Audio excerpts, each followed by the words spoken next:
Do you know this night what you want? Really what you want? Well, if you do what I did when I was locked out completely from marrying the girl I wanted to marry. I simply assumed that she slept there, I slept here, and I went sound asleep, and in 1 week, my wife did an act which certainly I must forgive. In the eyes of the world, she is condemned for taking what she did not pay for. And yet, because of that act, I got my freedom. Then who is the culprit? Am I not? If there's any culprit, I am. If there is any culprit in this world, it is God. There is nothing but God. God is doing all in this world. He created everything in this world. And so if in me he is the second man, and the second man is my imagination, and that is God. For man is all imagination, and God is man, and exists in us, and we in him.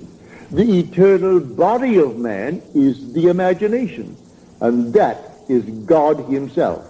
Well, if I in my imagination slept as though I am happily married to a girl that the laws of New York State said I could never get because of my entanglement with my first wife, and in 1 week she performed an act which was judged harshly by society, and yet she was the instrument of my getting my freedom to marry the girl who now is the mother of my daughter.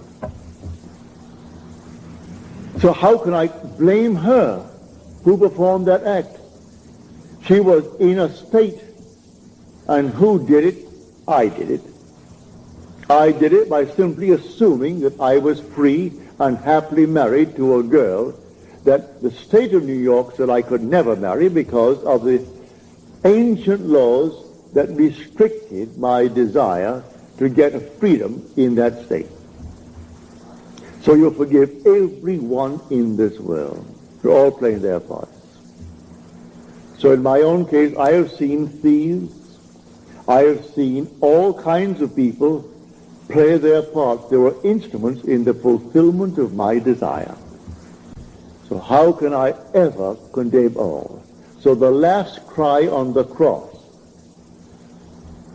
Father, forgive them. They know not what they do.